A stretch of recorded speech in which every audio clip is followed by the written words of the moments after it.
না বেশি বেশি ছড়াই তখন এর মধ্যে হেই লেগে মাথার মধ্যে গোবর। ইফতারের পর ভাত খাওয়া বলেন অথবা লাচ্ছি যাই বলেন, কলা দিয়ে অনেক কিছুই বানানো যায়। যেমন মুই এবছর কিন্তু কলার পিঠাও কি জানি বড়া না বড়াও বানাইছি, তাও খাইছি। সেরেতে ভাত খাইতে যত তরকারি হোক ওর দ্বারা কলা কলা হচ্ছে প্রিয়। বুঝছেন কার কার এরকম কলা প্রিয়? সত্যি তরকারিতে ভাত খাইতে তেমন একটা ভালো লাগে না, মানে কেমন জানি লাগে। কলা দিয়ে ভাত খাইলে পরাণ ঠান্ডা হয়ে যায়।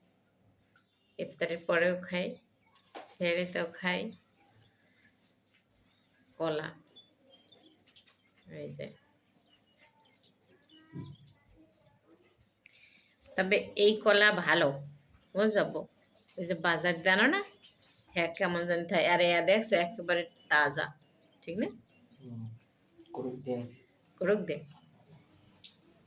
আমাকে ছোট বাজারই ভালো। 25 টাকা খালি, দামও কম। 25 টাকা হালি, মানে 4টা না, ফিরেও দিছে 2টা। মুন্নান এরকম কেড়া কেড়া কলার দিয়ে ভাত খাইতে মজা পান। সত্যি রোজায় কলা হইলে বেশি কিছু লাগে না। ও কেলা কেলা লগে যদি থায় দুধ তাহলে আরো মজা। ঠিক আছে, গুঁড়ো দুধ, গরুর দুধ তো কিনতে পাওয়া যায়, পাওয়া গেলেও অনেক দাম। গুঁড়ো দুধও আগের চেয়ে দাম বেশি, তারপরও গরুর দুধের চেয়ে কম।